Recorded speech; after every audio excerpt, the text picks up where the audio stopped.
Olá, companheiras, companheiros da CUT São Paulo. Muito obrigado pelo convite para eu estar com vocês falando algumas das minhas ideias, o que eu penso sobre a comunicação sindical. Um abraço aqui do Núcleo Piratininga de Comunicação e o desejo que vocês aprendam muito, conversem muito, sejam muito felizes e que saiam daí fortalecidos para enfrentar a batalha da comunicação. O que eu penso da comunicação sindical? Eu penso que a comunicação sindical ela é uma grande maravilha. E por que ela é essa grande maravilha? Porque ela é feita pelos trabalhadores, por trabalhadores, para os trabalhadores. A comunicação sindical ela está em todos os cantos. Ela está de norte a sul do país. E ela nos possibilita esse contato direto com a nossa classe, que é o contato que nos interessa. Com a comunicação sindical, nós chegamos nos petroleiros, nós chegamos nos carteiros, nós chegamos nos servidores da saúde, nos professores, nos previdenciários, nos trabalhadores rurais, nas universidades, nós chegamos nos trabalhadores do saneamento, nós chegamos nos eletricitários, ou seja, os trabalhadores e as trabalhadoras estão perto da comunicação sindical. Quer dizer, podem estar se a comunicação ela estiver funcionando de uma forma boa, efetivamente, comunicando as ideias dos sindicatos com os trabalhadores, trazendo as ideias dos trabalhadores para dentro da comunicação sindical. Então, isso é o que eu primeiramente gostaria de dizer para vocês, que nós temos uma possibilidade muito grande, temos essa possibilidade porque nós estamos no país inteiro, nós estamos em contato com aqueles e aquelas que nos interessam e nós temos profissionais da comunicação que ajudam a classe a fazer a sua comunicação, que é a comunicação sindical. Lembremos-nos, é sempre bom lembrar, né? É sempre bom lembrar, não é que um copo vazio está cheio de ar, mas isso também é bom lembrar, que a comunicação sindical, que a comunicação dos trabalhadores, ela sempre existiu. Não existe luta política sem comunicação, seja do sindicato, seja do partido, de uma associação de moradores, de um movimento social. Todos precisamos da comunicação para existir.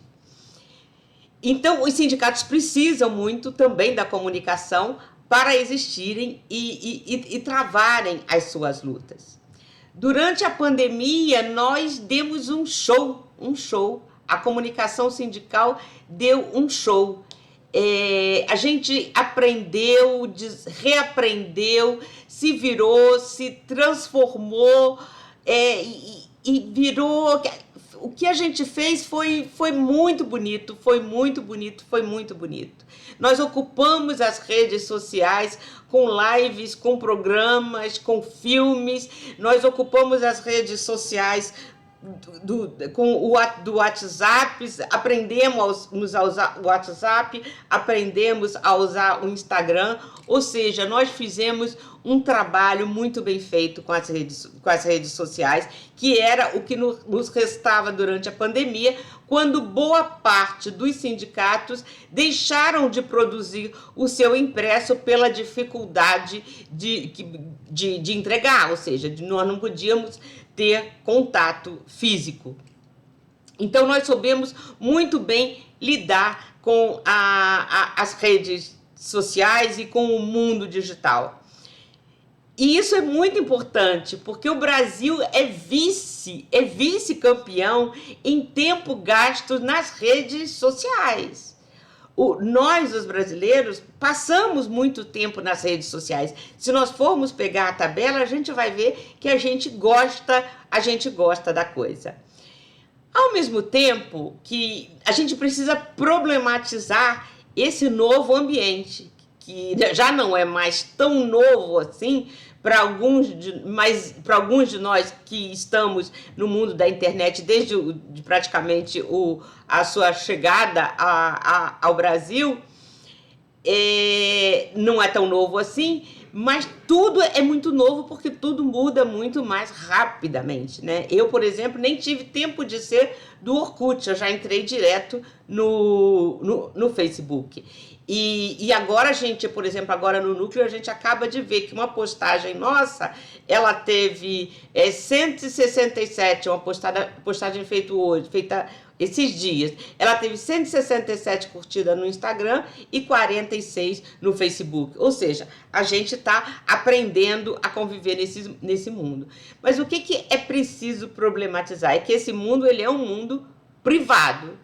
Assim, ele não é nenhuma concessão pública, como são as rádios e TVs, e a gente poderia exigir regras, podemos exigir regras, que se cumpram regras, porque são concessões públicas. Nesse caso, não é concessão pública, são empresas privadas. E eu vou ler para você um textinho para vocês do nosso querido Sérgio Amadeu, publicado no Outras Palavras, que ele fala sobre o faturamento das redes das empresas que tocam o mundo digital, o mundo da tecnologia. Vamos falar assim do Vale do Silício. Ele diz o seguinte: em 2019, os faturamentos das 5 grandes Big Techs, Google, Apple, Facebook, Amazon e Microsoft, agora já não é mais Facebook, é a Meta, né? Atingiram a estratosférica quantia de 899 bilhões de dólares. O número assim, o número nunca diz nada, né? A gente não tem noção do que é esse valor. Mas aí ele vai nos dizer o que ficam 1,8 trilhão de dólares. Um número que, comparado ao PIB de diversos países do mesmo período, demonstra o poder dessas empresas. E é isso que a gente quer tratar aqui também. 48,8% do PIB do Brasil. Ou seja, essas 5 empresas lucraram em 2019 a metade do PIB do Brasil. 70% do PIB do México, 64% do PIB da Espanha, 2 vezes o PIB da Argentina. Assim, os faturamentos desses grupos, né, perfizeram 232 bilhões de dólares. Essas duas corporações, ele está falando do Google e do Facebook nesse caso, diz o Sérgio Amadeu, são plataformas que sustentam suas operações fundamentais no armazeno, no tratamento e da análise de dados pessoais. Então, a gente tem que ficar muito atento a como a gente se relaciona com esse novo mundo. E temos pessoas que podem nos ajudar a entender, nos ajudar a fazer a nossa batalha da comunicação sindical nesse campo. Citei aqui o Sérgio Amadeu e posso citar outras pessoas também que têm nos ajudado a entender esse mundo e a decidir o que a gente vai fazer nele. O que a gente precisa saber é que tem uma força muito grande e muito concentrada. Aqui dou a dica do livro Os Engenheiros do Caos, de Juliano da Empoli. Esse livro, Os Engenheiros do Caos, ele é bem assustador. Ele é bem assustador do ponto de vista do controle que as mídias, esse tipo de mídia, ele pode ter sobre o povo em geral. Então a gente precisa responder a isso. E como é que a gente responde a isso? Eu acho que essa é a nossa questão. Nós, como falava no início, nós estamos perto daqueles com os quais a gente quer se comunicar. Nós estamos perto da classe trabalhadora porque nós somos parte da classe trabalhadora. Nós não temos nada a perder, como já se dizia, Marx, apenas as nossas correntes. Hoje eu digo as correntes das bicicletas dos meninos que correm as cidades fazendo a entrega de mercadorias, de produtos. São os entregadores por aplicativos que fizeram um movimento muito, muito bonito. Então, a comunicação sindical, ela tem esse potencial, porque uma das coisas que a gente precisa na comunicação é uma rede de distribuição. Essa rede de distribuição a comunicação tem. E o que a gente precisa... só um minutinho, voltando um pouquinho na história, eu ia pulando esse pedaço, é sempre bom lembrar, dizia, que nós, trabalhadores, sempre tivemos a nossa comunicação. E eu gosto de lembrar do Congresso da Confederação Operária Brasileira, do Congresso da COB, em 2006. Meu Deus, olha que loucura que foi que eu falei, em 2006. Em 1906, aqui no Rio de Janeiro, o Congresso da COB, ele toma 3 decisões que mostram bem a importância da comunicação. Primeiro, eles decidem que a COB vai existir, né? Depois, eles decidem uma greve pela jornada de 8 horas de trabalho. Essa jornada de 8 horas de trabalho que a gente está voltando a ter que brigar por ela, como brigaram os que nos antecederam no século XIX. E a outra decisão foi a criação do jornal A Voz do Trabalhador. Então, nós sempre fizemos, nós sabemos, a história nos conta, a professora Maria Nazaré Ferreira fez um levantamento muito bonito sobre a imprensa anarquista. Nós temos levantamentos sobre a imprensa comunista, a imprensa alternativa.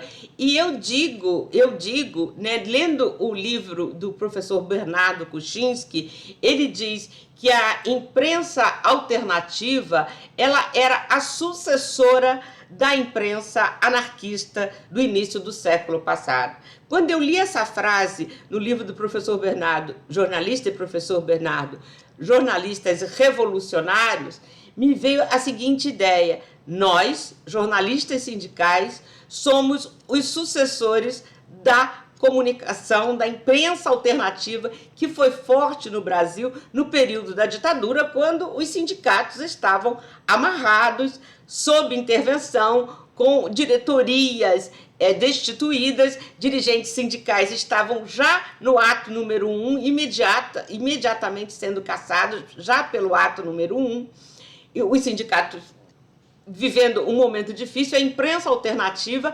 ela cumpriu um importante papel de tratar, inclusive, das questões do movimento sindical, né? Nós temos o caso do ABCD Jornal, a relação que tinha o ABCD Jornal com os sindicatos dos metalúrgicos de São Bernardo e região. Nosso querido Julinho de Gramont sempre será muito lembrado por nós. Então, mas assim, veio a redemocratização, e esse período de redemocratização, como todos nós sabemos, ele foi um período prenhe, né? Ele estava rico de experiências populares. Foi um momento, vocês aí em São Paulo, vocês viveram isso, as associações de trabalhadores nos bairros, as associações de trabalhadores que reuniam os diversos movimentos que existiam nos bairros e funcionavam como associação. E aí eu já estou falando uma palavra que é uma palavra-chave no meu pensamento: reunir. Unir, reunir. Nós, trabalhadores, temos que unir, reunir e fazer coisas juntos. Independente das divergências que tenhamos ideologicamente, nós estamos dentro de um campo progressista, um campo que ama a humanidade, um campo de esquerda. E esse grupo, ele tem que estar unido. Na comunicação sindical, não é diferente. A comunicação sindical, ela passou por um período... Se a comunicação popular ela teve a sua fase áurea, digamos, no final da década de 70, início da década de 80, com diversas experiências, e aí vocês em São Paulo tiveram muitas. Eu aprendi muito com São Miguel, a experiência de São Miguel Paulista, através do jornal Grita Povo. Não foi, ela deu uma parada na década de 80 e 90, ela não se tornou tão forte. Trazendo para a minha realidade o Rio de Janeiro, se combina com o aumento do tráfico de drogas nos bairros, as associações de moradores deixando de ser dirigidas por moradores e tendo outras forças nas suas direções. Estou falando nisso, eu falo da década de 90. Então, a comunicação popular, ela passa por um período, vamos dizer assim, como é que eu posso explicar? Talvez eu explique melhor contando o que diz o jornalista Marco Morel. O Marco Morel, ele fez uma pesquisa sobre comunicação popular em 1984, no Rio de Janeiro. E ele vai dizer que Marco é jornalista e historiador. E ele diz que ele entra na pesquisa como jornalista, contando o que estava acontecendo no dia a dia da comunicação popular do Rio de Janeiro, e sai da pesquisa como historiador. Ele já estava olhando para uma coisa que já era diferente, em 84, diferente de 78. Nesse período, a comunicação sindical bombava.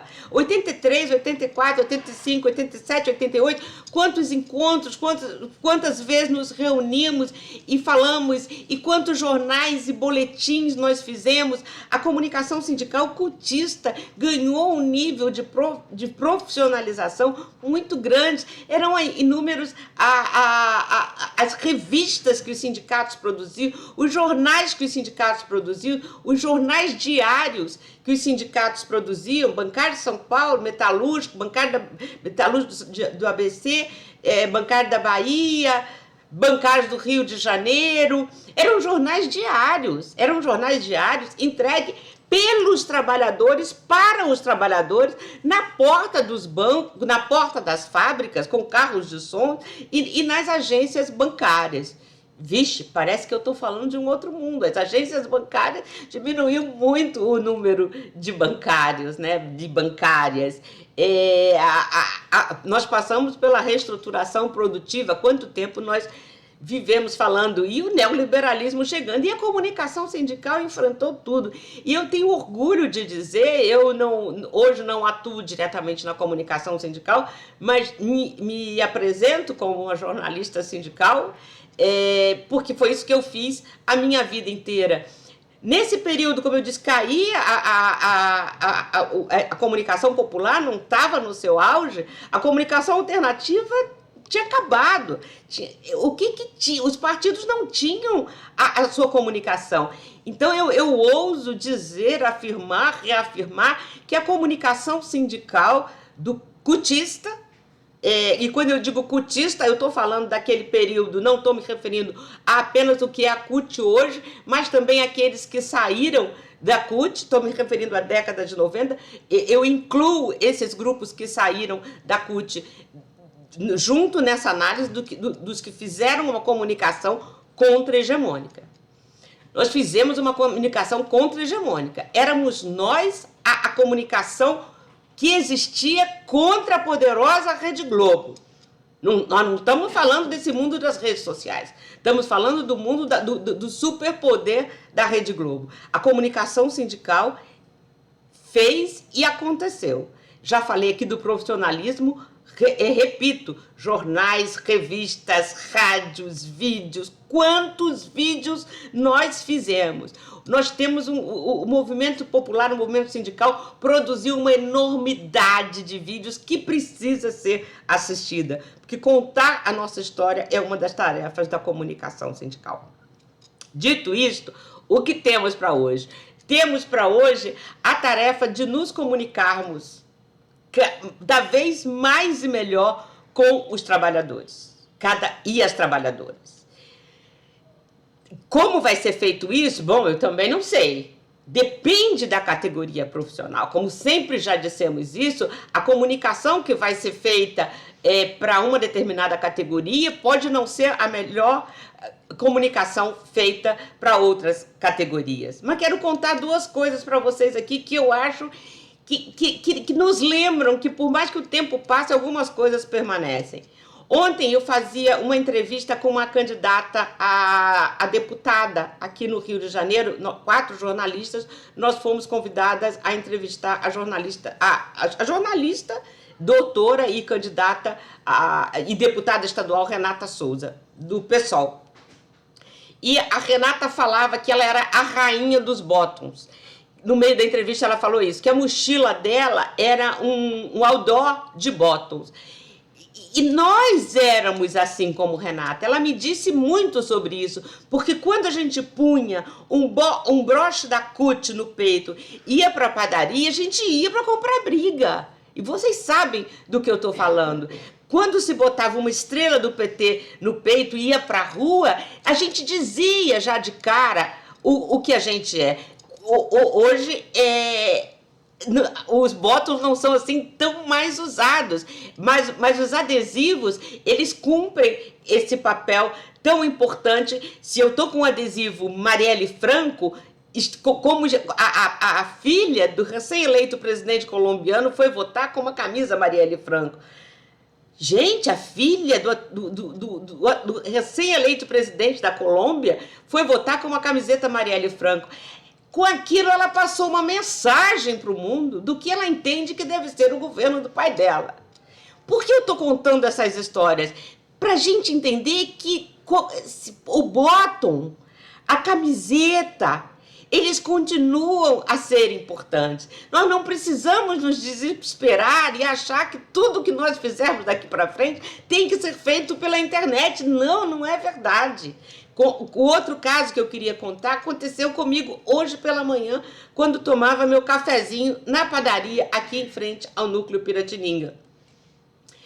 Uma pessoa, hoje, estranhamente, não é muito comum, no metrô que eu vim, tinham pessoas lendo livros. Eu as fotografei.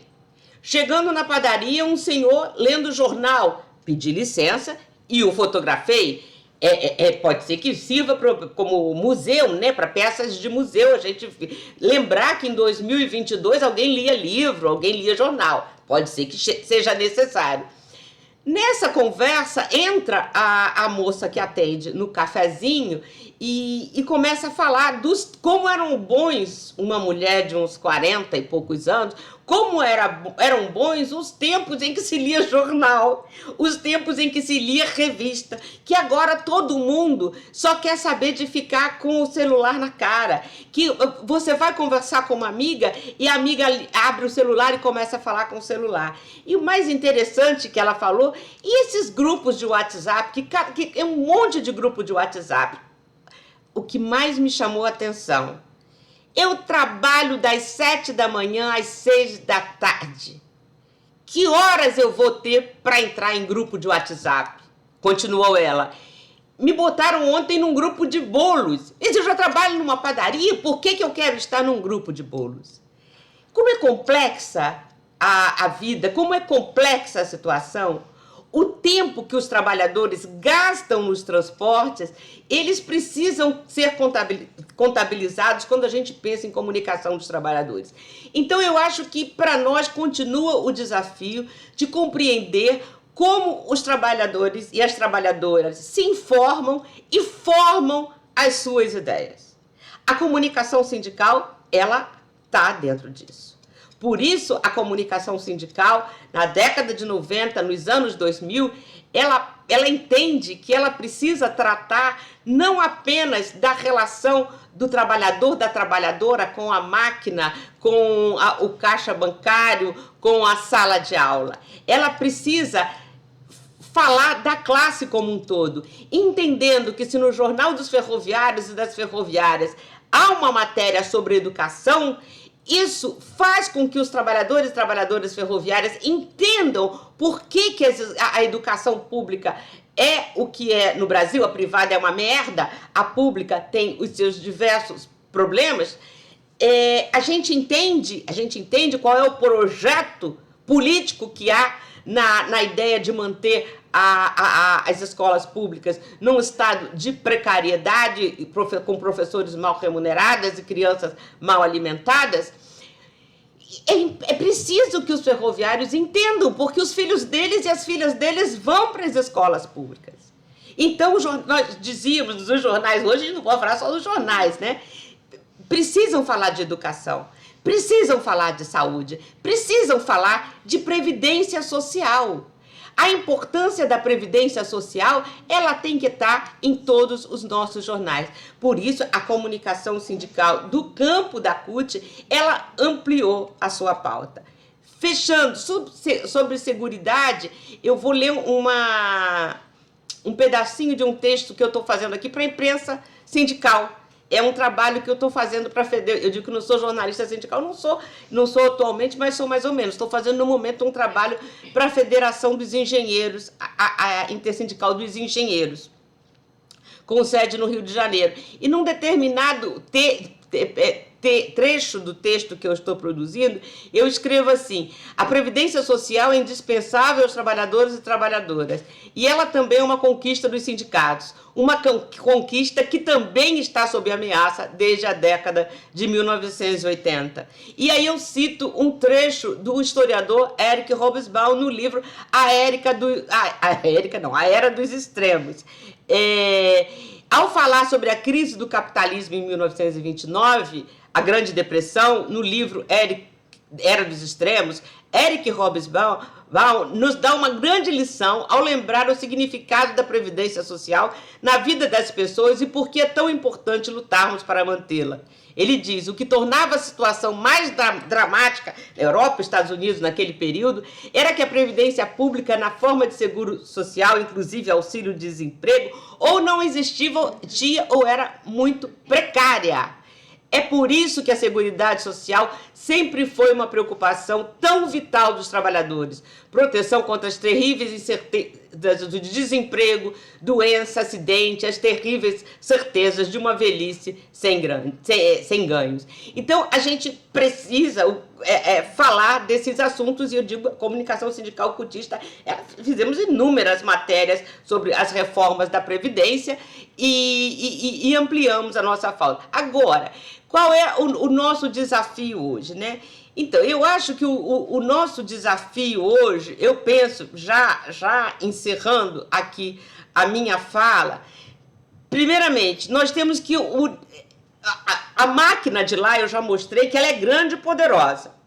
Além de enfrentarmos os monopólios da comunicação, que nós já falamos várias vezes no Brasil, como existiu a Rede Globo e outros, nós temos agora essa máquina dessas 5 que ganham o equivalente a 50%, em um ano, 50% do PIB brasileiro. Uma máquina como de engenheiros do caos, como diz o Juliano da Empoli. E ele é claro, ele fala: ou se você quer ganhar uma eleição hoje, não contrate jornalistas. Mais ou menos isso, não é bem o que ele diz, mas é por aí. Contrate engenheiros para mexer nos números, mexer na tecnologia e fazer com que as pessoas acreditem naquilo que interessa ao grupo, ao capital financeiro, ao capital industrial, que as pessoas, e mais ainda, a extrema-direita dos valores também, né? Que a extrema-direita, ela ressurge, estava escondida e aparece, e não só no Brasil. Bom, a gente já tinha visto em filmes como A Onda, e agora acho que vale a pena ver também Je suis Cal. Je suis Cal está na Netflix, que fala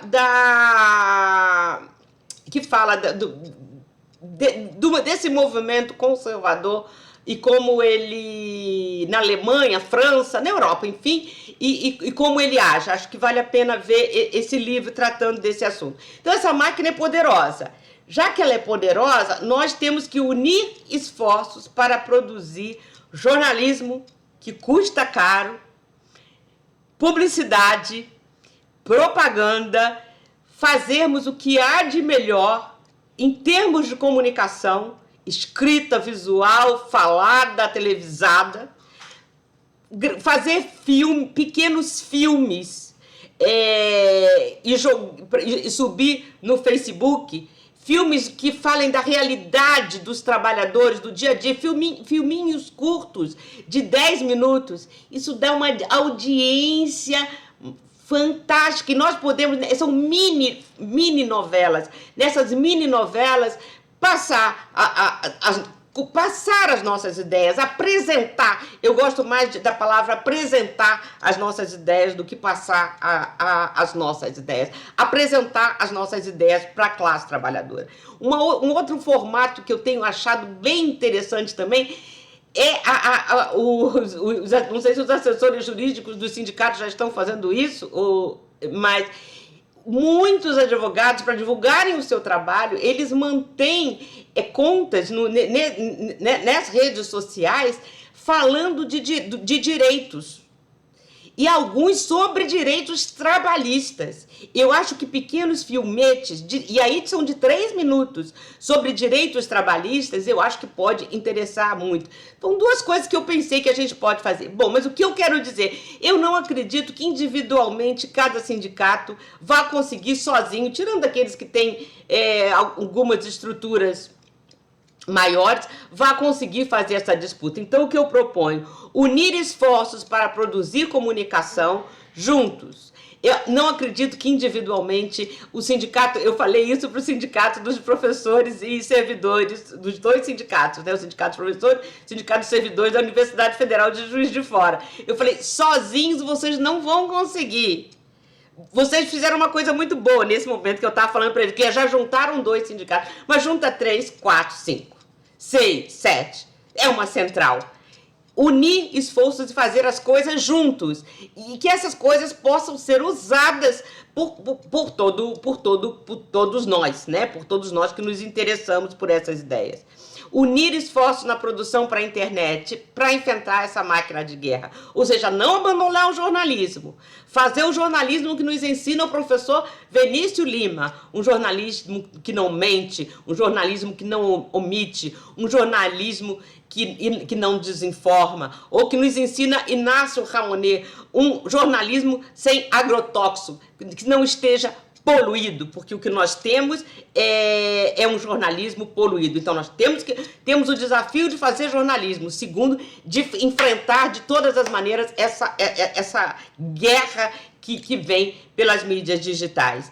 E o terceiro ponto, eu acho que é uma lição que, para os sindicatos, eu não acredito que a comunicação sindical sozinha ela faça efeito.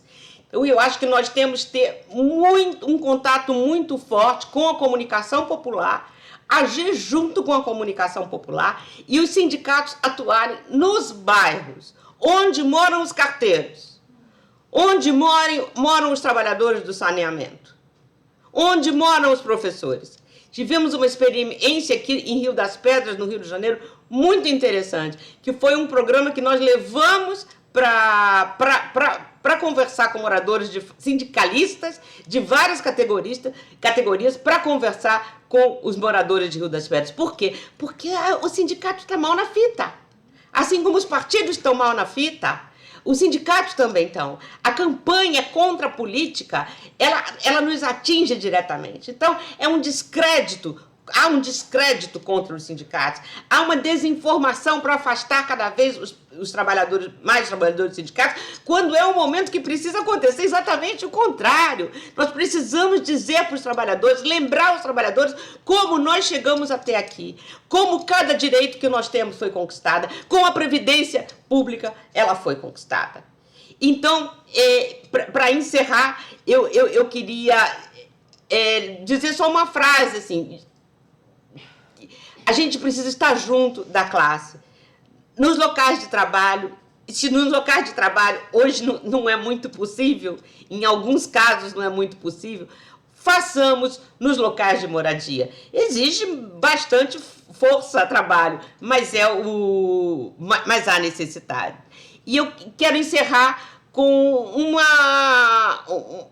um pedacinho de um texto que eu escrevi para um livro e que eu me remeto a Carolina Maria de Jesus. né? A gente viu recentemente pessoas comprando ossos para fazer sopa. A gente viu isso no Brasil. E aí, a Carolina relata essa cena nos seus livros, né? E um deles é uma frase que está na página 118 que diz: passei no frigorífico, ganhei ossos. É muito chocante essa realidade paulista, ela se reproduzir em 2022 nacionalmente. Eu digo assim, no Diário de Carolina, tem sempre alguém esperando pelos ossos e se ressentindo quando eles chegam sem nenhum pedacinho de carne. Nossa comunicação são diários de Carolinas. Assim como qualquer maneira de amor vale a pena, qualquer maneira de comunicação coletiva que se propõe a informar com qualidade, com participação, denunciando injustiças e alimentando esperanças, vale amar, vale fazer. Muito obrigada, gente. Espero ter ajudado. Bom trabalho para vocês.